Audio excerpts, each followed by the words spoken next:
might share. There we go. Hi, good evening, good morning, good afternoon, depending on where you are. We are broadcasting from inside my Facebook group, Online Business Mindset, and the URL is below this video. You can join our group and participate in this conversation. So you might be wondering why I'm wearing a headband here.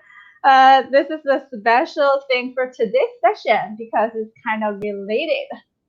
This is a special headband. It's very unique. It has a earbud on the side. So it has Bluetooth that I hook up with my phone at night and listen to affirmations or simply trainings. So I realized, and also through speaking with our expert today, Tanessa, is how powerful our sleep is. Introducing our expert speaker, Tanessa Shears. Hi. Hi, good to have you here. So Tanessa Shears is a health consultant for entrepreneurs. She specializes in optimizing your body and mental focus by implementing effective sleep, nutrition, stress management, and workflow strategies using science and biohacking. This is a very interesting concept, biohacking. Yeah. She helps business owners eliminate the brain fog, so they can show up to their desk energized and focused each day. This means more meaningful, impactful work, serving more customers and scaling your business faster. So the talk she's presenting today is Discover Sleep as a tool for scaling your business. Yeah. Isn't that nice to use sleep and scale your business? Yeah. Welcome, Tanessa. Thank you for having me, Sue. I'm excited to be here. This is such a fascinating topic because we spend more than 1/3 of our lives in sleeping. Can you tell us particularly how did you discover sleep as a tool for scaling your business? Yeah, you bet. Well, I fell into the boat that a lot of entrepreneurs fall into, is that we're under the impression that it's going to take a lot of work, a lot of grind, focus, long hours to get our businesses up and running, right? We've all been there. We've done, the late nights or working into weekends, and we're under the spell of kind of this grind and hustle mentality, right? And I went along with it for a long time. I'm like, if I can put in more hours, if I can work harder, then I can scale faster, right? Then I can grow my business faster. If I can post more things, if I can send more emails, if I can more, right? But I kept noticing that during my day, like a lot of my work was unfocused and fragmented, and there's an Instagram notification. There's an email coming in. And the distractions, they were so easy. And then you could feel the energy crashes and rushes and the coffee and how that kind of just builds up. And we just, as entrepreneurs, we really just assume that this is normal. We look around, all our colleagues are like this. Everyone is on coffee and, we're cramming work into every bit. And I went along with it for a long time and I thought it was really normal. And I discovered that sleep was what was missing when I got pregnant. And yeah, I found that when you first get pregnant, it's like you get hit with a truck. You're exhausted. You're so tired all the time, right? And that's when I was like, oh my gosh, my sleep isn't right. And then, after the baby came, wasn't sleeping very much. And I started to see how much sleep affected my willpower and my discipline and my concentration and the way I could show up with my clients and be responsible and everything like that. And I found that was really made a difference, because seeing firsthand what sleep deprivation did to my ability to show up in my business, I was like, oh my gosh, what have I been missing out on by just coasting along on mediocre sleep, getting 6 hours, 6.5 hours at best. And so it was when I was pregnant and then after I'd given birth where I was like, oh my gosh, I'm onto something here. And I started doing a big process of self-experimentation, and I track my sleep data with a ring. And I track everything very closely. And I started implementing one change at a time and measuring how my business started growing and the productivity I had. And once you have kids, like your job is to fit all of your work in their naps. And so Yeah, exactly. I needed to be exceptionally productive. So I found that by optimizing my sleep, the more I focused in on the quality of my sleep, the more I got done. And I was getting more done in the 2 to 3 hours of naps during a day that I used to get done in 5 to 6 hours. So I was able to take what I normally do and condense the amount of time. So I'm able to scale a lot faster. If I can get more done in 4 to 5 hours than most people can get done in 2 or 3 days. And that's when I found that optimizing my sleep really let me kind of tap into that. It was neat. Wow, that's amazing. Because I know that I had experienced that too. I know a lot of people can relate. Is that when you go to sleep, you have all these worries and self-doubt. You carry those to the sleep. Yeah. And then you're so exhausted. You have all these weird dreams. As if you are like carrying a mountain while you go to sleep. And when you wake up, even though you spend like 8, 9, or even 10 hours of sleep, but when you wake up, you still feel exhausted. Like you still need sleep. So I can definitely relate. The quality of sleep. So can you tell us, what is the side effects when we don't have enough sleep? Like particularly, what is a brain fog? Yeah. So here's the way you know if you're experiencing brain fog. So you have a night of sleep. You might even think you're getting 8 hours of sleep, and you wake up and you make like a direct beeline to the coffee pot because that's how you're going to wake up. And you kind of find you're sitting at your desk all day and you're having a hard time focusing, and you're just feeling your head feels thick. It's like you can't come up with creative ideas, and you're having a hard time feeling motivated or inspired. Or if you've calendar blocked your week, you're having a hard time sticking to it because you need a break, you need a snack, or your brain just it doesn't feel as effective as it could be. So brain fog is specifically, it's a collection of symptoms of everything I just described: that lack of clarity, that unfocused behavior, the inability to make strong decisions. All of that is brain fog. It's a collection of symptoms that just means your brain is not performing optimally.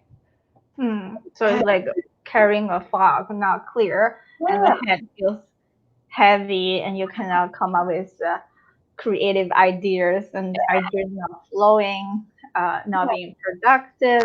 Yeah, you hit it on the head. It's that inability to get into that deep flow. As entrepreneurs, when we get into flow and it's like hours pass, for me, it's always designing landing pages and sales pages, like hours can go by. Yeah. That's when I'm in my deep flow, but I have a harder time getting in there and staying there when I have brain fog. And I notice a lot of the clients I work with do too. So I find tackling brain fog is one of the most effective ways to get into that deep flow where you can maximize productivity in a condensed time. Yeah, I can definitely feel that. Sometimes you feel so refreshed that you are up and running, you have dancing in your steps, and you get so much accomplished in a short period of time. When your head is so foggy, then everything slows down. Yeah. So what is the brain fog doing for our performance capability as business owners? Yeah.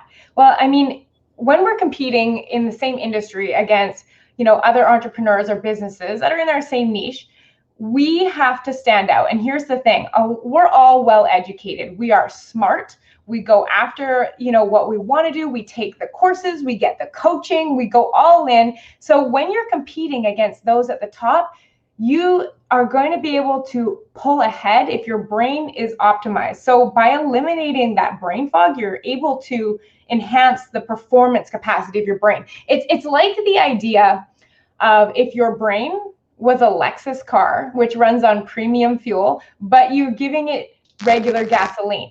It's a high performance piece of equipment, and you need to be able to be giving it the proper fuel. And part of that is sleep, right? And that's the way I like to think of it, as sleep is like the premium gas for my high quality brain. And so it definitely enhances the performance capacity. Yeah, that's a really great metaphor. Like if someone has this brain fog and has this low quality of gasoline in their car, metaphorically, how can they change? Yeah, better sleep. Sorry? How can anyone achieve better sleep? Yeah, well, it starts by making the decision to commit to changing your sleep. And I mean, that sounds really simple, but I know from experience, better sleep, sleep better seems to be one of those things that I wanted to do for like the longest time, but never actually did. I don't know if you can relate to that. It's a concept that is nice to think about, but I find so few people actually implement it. Do you find Yeah, that? I think it's hard to achieve. I also know a lot of people who have insomnia or they cannot fall asleep, or when they sleep, they have all these things on their mind. Even though they are laying in bed, it's unproductive because they are not resting.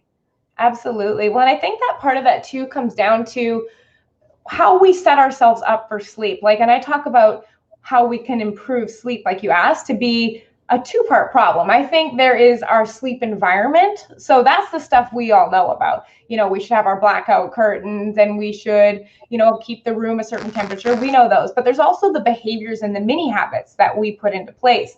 And I think so often those are skipped or looked aside, especially things like when we talk about how blue light from our screens stimulates our brain before bed, which makes it harder to get to sleep, right? So it's also looking at deciding that those are things you're going to put into play no matter what, and then decide if there's something that's worth it when you start seeing the results from it. Mm. So, can you give us some practical advice?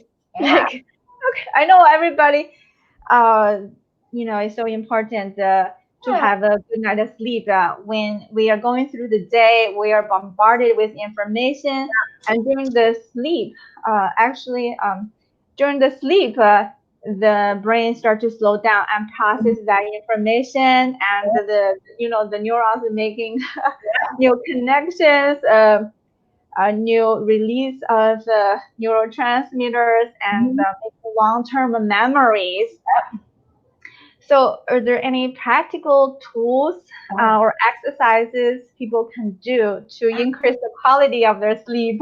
Yeah, absolutely. The very first thing that would make the biggest difference to implement is to regulate what's called your circadian rhythm. So Oh, our bodies operate on a 24-hour clock, and all of our systems do, everything from how our hormones work to our wake sleep cycles. Everything runs on a 24-hour clock in our body, as do as does our ability to fall asleep and when we wake up and all of that kind of stuff like that. So if you are able to synchronize your circadian rhythm, that means get a regular rhythm going, that is going to have the most benefit, because the way our sleep works, when we're talking about the quality of our sleep, there are certain phases of sleep that happen, and those include dreaming and those include deep sleep, and each of those have great benefits and happen at different ends of the night. So we want to make sure that we're getting good amounts of each of those in there. So by regulating our circadian rhythm, that means we are going to bed at roughly the same time, plus or minus 20 minutes, and waking up at the same time, plus or minus 20 minutes. And a lot of the times when people hear that, they think, oh my gosh, I have a social life. How could I possibly go to sleep at the same time? And does that mean no sleeping in on weekends? So what I often encourage is to pick a wake up time and be super consistent with that. So if there's a time that you need to wake up to hit your desk in the morning or to have your kids out to school or whatever that be, stay consistent with that over the weekend. So once you work on that, then you start working backwards and picking a consistent time to go to sleep. The reason for this is it allows your brain to understand, okay, we sleep this amount of time every day. That means I can get all of my deep sleep at the beginning of the night. I can get most of my REM sleep, my dreaming at the end of the night. And it really helps to create that solid quality sleep. So that's the first biggest thing that you could do to make the biggest difference.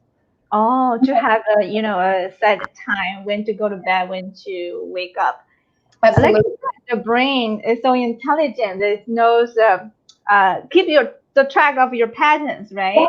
So you figure out, okay, on a weekly basis, you have a rhythm, so it can prepare for better sleep, right? Yeah, absolutely. And then when your body knows when to expect to go to sleep and wake up, you get into that kind of nice flow where you get just as much sleep as you need, you get the quality you need, and you just naturally start waking up without the use of an alarm clock, which is a wonderful way to wake up. Instead of having an alarm clock blaring at you, to have a nice soothing, you finish your sleep cycles and you're able to wake up refreshed. That is so key. That regulating your circadian rhythm is really important. Mm. Yeah, I feel like so many people have a sleep deprivation. Absolutely. Like, it is such a national problem.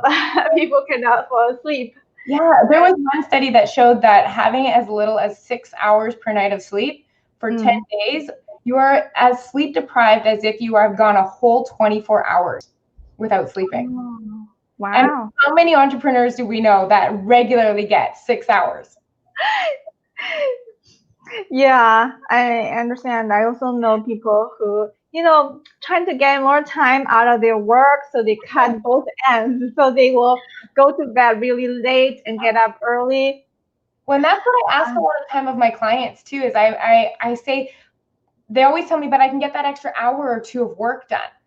But my counter to that is the work that you're doing in the day could be so much more productive. It could be so much more optimized. Your focus and your concentration and your ability to have impact with your work is so much larger in a shorter period of time. So you're not really gaining by staying up that extra couple of hours. You're losing in quality of your work during the day. And that's what we want. We want to show up with our products and our services, and we want them to be of quality. And that comes from being able to be creative and focused during our day when we're creating content, right? Yeah, I like that concept. It's not about the quantity. It's not about how many hours you work. It's about the quality of how you spend that time. Yeah, absolutely. Yeah, I remember some nights I stay up late trying to finish off something, or I think, oh, now kids are asleep. Nobody's bothering me. Now I can crack out some work. Yeah. But then next thing I know, I went to bed at midnight. Yeah. And then the next morning I couldn't get up, and the whole day was ruined. I just feel so tired, and I have to catch up sleep. The amount of sleep I have to catch up is more than the time I got out of it in the end. You trade in those 2 hours, but what you trade it for is 8 hours of productive work the next day. Right? Exactly, and the lousy mind and fog. Yeah, absolutely. But one of the other tips that I really like we said, going to sleep and waking up at the same time as best you can. Number one thing I would implement. But the second thing, and it's one of those things that we intuitively know, it's about the blue light that's coming from our devices.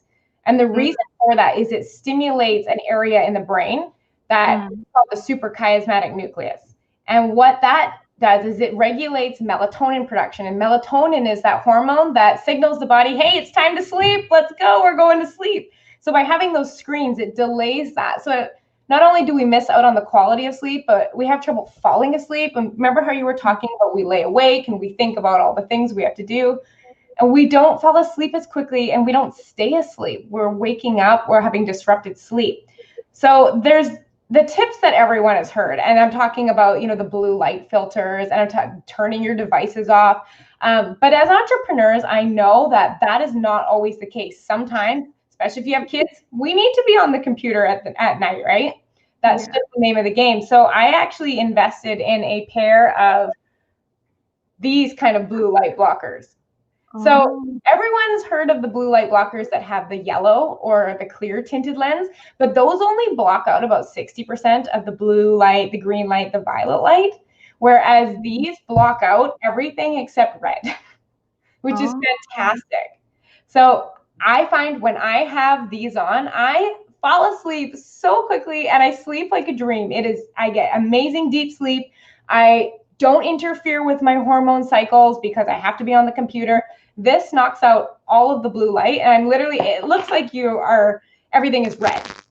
But I'm willing to see a little bit of red in exchange for having, good quality sleep, so that every hour that I'm working the next day is productive.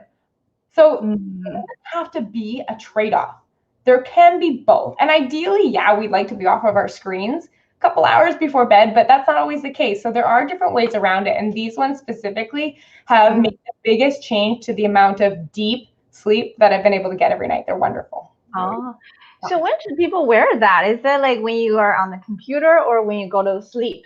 Yeah, so I recommend to my clients anytime after noon, there should be some type of blue light blocking glasses on, because the light that enters our eyes tells our brain what time of day it is, whether we're in the morning, the noon, or at night. So if we were to just go outside at night when the sun is setting, the light has a much more orange and red tint to it, right? Yeah. This tells our brain, hey, it's time to start gearing down. We need to start producing some hormones that are going to get us to go to sleep. We need to start doing this now.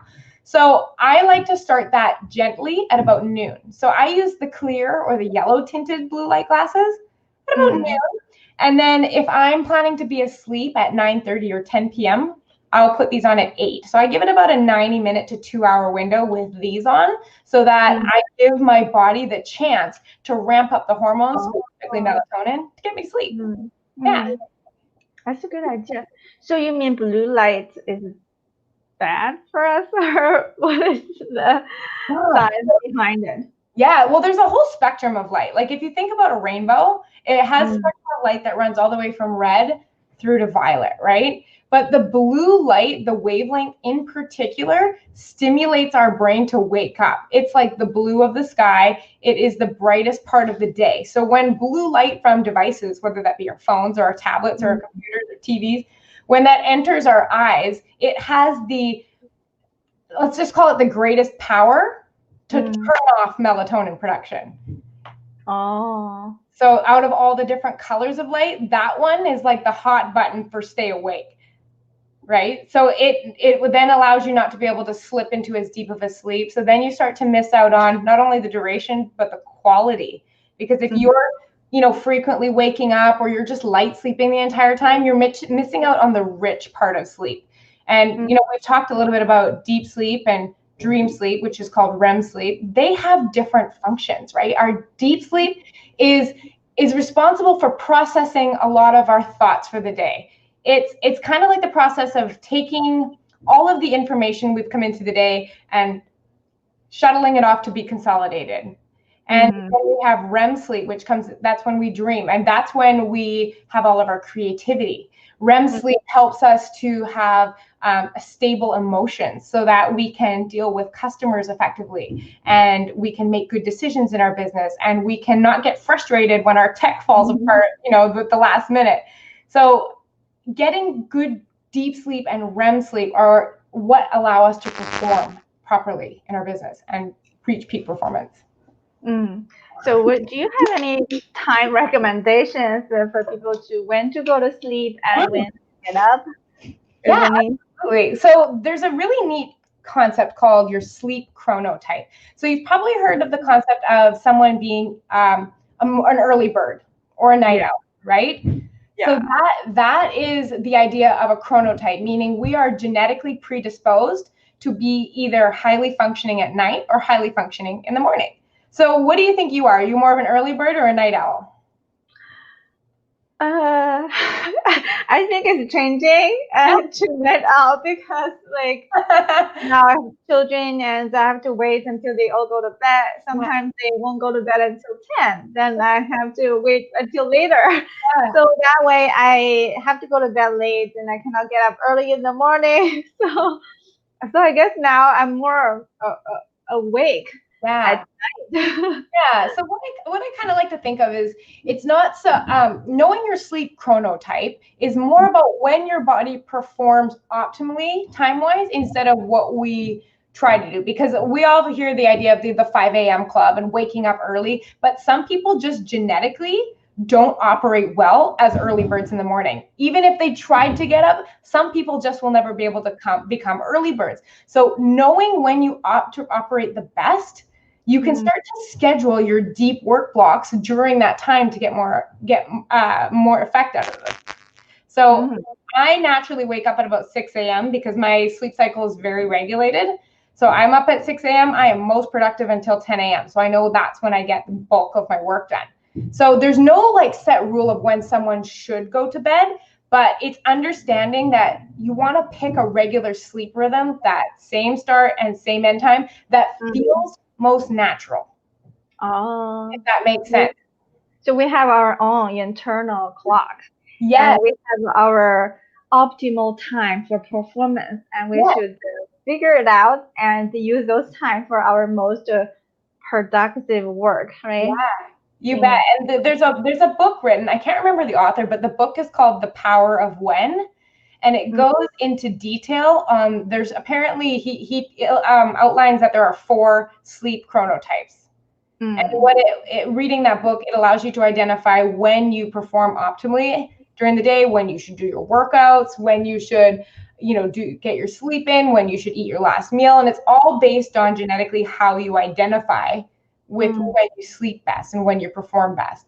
So that's what I say. And it's a little bit of trial and error, right? You might set up a time, say, I'm going to try to sleep from 10 to 6, and you find that you're falling asleep at 9:30, which is what I always had. So I just moved it back by a half an hour. So now I sleep from 9:30 to 6.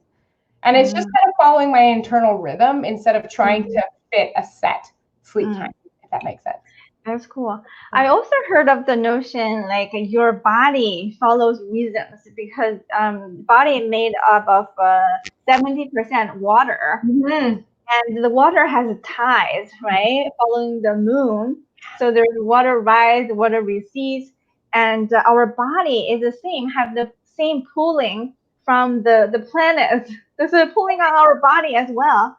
So I heard it's also based on different time zones. For example, here I'm in the US and in the EST zone. And for example, on the other side, like Australia or China or other countries have different time zones. And each of us is under our own planetary, pulling and pushing.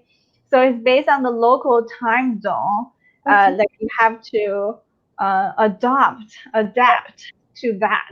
And I heard you have to, like, it's best practice to go to bed before 11 o'clock. Something about the tide and stuff. That's interesting. I don't know too much about the sleep with the moon cycles and stuff like that, but I also have heard going to sleep before 11 is optimal because there's a hormone that gets released about between 11 and 1 called growth hormone, and that's the one that helps us repair and restore muscle and heal and grow, and that happens most often between 11 and 1. So that might be part of it. Maybe it has something to do with that. That'd be interesting. Yeah, I think it's related as well. So the body can start the repairment work. So we should not push our body, beyond that. The body has its own natural rhythms, and the body fluid and the hormones of the signals, they all follow certain rhythms. Yeah, it's very neat. So can you tell us what does a good sleep look like? Yeah, so I like to call these our KPIs of sleep. As business owners, we know about our performance indicators. We need to know what our conversion rates are. We need to know what our opt-in rates are like. We need to know what our ads are converting at. Like, we work in numbers as entrepreneurs. So I like to break it down as there are key performance indicators for sleep that create an optimal energy, focus, and clarity the next day. The first one is the one we all hear. It's sleeping 7.5 to 8 hours per night. So the interesting thing about sleeping 7.5 to 8 hours is that just because you close your eyes at 10 and wake up at 6 does not mean you got 8 hours of sleep. The average person spends between about 20 and 45 minutes in micro wake-ups each night, which don't contribute to your total sleep. So if you're going to sleep at 10 and waking up at 6, you might actually only be getting 7 hours of sleep or 7 hours and 10 minutes of sleep. So what we think of as enough sleep is not actually always enough. So what we need to focus on is allowing for a large enough sleep opportunity. Knowing that because I track it very closely on my different devices here, but if I go to sleep at 9:30 and wake up at 6, I usually can get 8 hours of time spent to sleep, because 30 minutes of that is tossing and turning and you wake up. And a lot of the times we don't know that we wake up. So allowing for enough sleep opportunity to get 7.5 to 8 hours. That's the first one. The second one I like to look at, and this is why I always think that it's so important to track our sleep, is because the brain doesn't have any sensors. The brain does not often be able to sense that it is as sleep deprived as it is. And without actual data and feedback, the brain has a hard time assessing its performance and what it needs to do to improve. Like, we probably wouldn't be able to tell if we weren't monitoring how much deep sleep did you get last night? How much REM sleep did you get? We have right? So what I always like to do is take the data that we get from our wearable sleep trackers, and I like to create a very detailed spreadsheet which outlines trends to see if we're underperforming in certain areas of our sleep. So ideally, we want to get between 10 and 23% of our sleep spent in deep sleep. And we want to spend between 20 and 25% of our night in REM sleep. So if you are able to track your sleep, you can see, oh, I'm only getting 14% of REM sleep, that's rapid eye movement sleep, per night. Well, maybe that's why I'm feeling super frustrated with this technology I'm trying to learn. Maybe that's why I can't remember these new skills. Maybe that's why I'm having a hard time feeling creative when I'm designing a sales page. It's because I'm lacking in REM sleep. So our job is then to start creating habits and changing our environment to optimize REM sleep. So that's another indicator that we like to look at. And another one that I find super, super important with that is having a good understanding of our sleep efficiency. So remember how we said that the sleep opportunity, or the time we spend with our eyes closed, is not the equivalent of how much we actually slept? We want to look at the time spent of sleep. What is that as a percent of how much time you were spending in bed? If that makes sense. So if I slept 7.5 hours, but I was asleep with my eyes closed for 8.5 hours, how efficient am I being? And I like to look at it in terms of minutes, and I like to aim for at least 85% efficiency, at least. So if you're constantly waking up and tossing and turning, the efficiency starts to drop, and that's when we really start to feel the effects of brain fog the next day. Yeah, definitely. Sometimes we lay in bed all night, but zero sleep. Right. So can you tell us what you help business owners do, and how can people find you? Yeah, absolutely. So like we were talking about at the beginning, my job is basically, I'm like a personal trainer for the entrepreneur's brain. We want performance, we want focus and energy, because we want to be able to get into that deep flow state. We want to produce impactful work. We want to hit our desk fully energized so that we can produce work that we're proud of, that we want to put out into the world and serve our clients and our customers at the highest level, right? In order to do that, we need to be able to be at max performance capacity. So my job is to come in and use sleep, nutrition, we talk about exercise, workflow, that ability to get into deep work and stay there, and stress management. And I wrap that all in and help entrepreneurs maximize and elevate their focus. I basically teach them how to optimize their brain so that they can start to pull ahead from the competition, because they're getting more done in 8 hours than most entrepreneurs they're competing against can get done in a week. Wow, that's amazing. So you don't have to cut down your sleep to get more lousy work done. You can actually have enough sleep and have quality work done. Exactly, because I mean, how many of us have signed up and done calendar blocking and productivity courses and bought journals and bought calendars and tried to organize our schedule, but it just never sticks long term. So instead of coming at productivity and focus from that angle, I like to address the actual problem instead of the Band-Aid solution on top. I like to get to the cause and ask, like, why isn't your brain performing at maximum capacity? And the kind of the analogy I like to think of is, our brain is like the most amazing piece of machinery, and we have been gifted it. And the way we treat our brain is, we don't even take it out of the box to figure out how to work it. We just put it on. So I invite entrepreneurs to consider what their performance in their business might be like if they take their brain out of the box and actually put it to work. What if you could use the most amazing piece of machine on the planet that is inside your head already and work at full capacity instead of leaving it in the box getting dusty? So, yeah, I like that analogy. I heard something like your brain is the most powerful machine, but there's no manual. There's no manual coming with it, right? We don't know how to use it. Yeah, but instead of figuring out how to use it, we just kind of put it over on the side and then keep hustling and finding. Yeah. I like to contemplate the idea of what might be possible if I worked at maximum capacity. And I'm not talking about till I'm falling asleep, exhausted. I'm talking with like energy and focus and excitement to wake up and go to work because you feel good. I love that. Yeah. Wow, that's training to be a superhuman. I like the whole concept. I call it becoming limitless. Like, why not? Our brain can do great things. Exactly. There's so much power to tap into. So can you tell us your website where people can find you for your service? Yeah, I'm Tanessa Shears on Facebook and on Instagram. My website is tanessashears.com. But I have a really cool, just a web class that not only covers some of what we talked about today, but integrates nutrition into how you can perform. So, I mean, you can find that at tanessashears.com/web class. And it's just a free web class that really helps you understand if I want to optimize my performance capacity, here are the easiest, lowest hanging fruit places to start. So people can search your name on Facebook and find you and connect with you and to check out your website. Yeah, absolutely. I'd love to answer your question. Yeah. Definitely. So glad to talk to you, Tanessa. There's a lot of very important information, a lot of new things for me as well to learn more about the brain. This is a really, really useful. Thank you for sharing with us this amazing information. Oh, you are so welcome. Thank you for having me.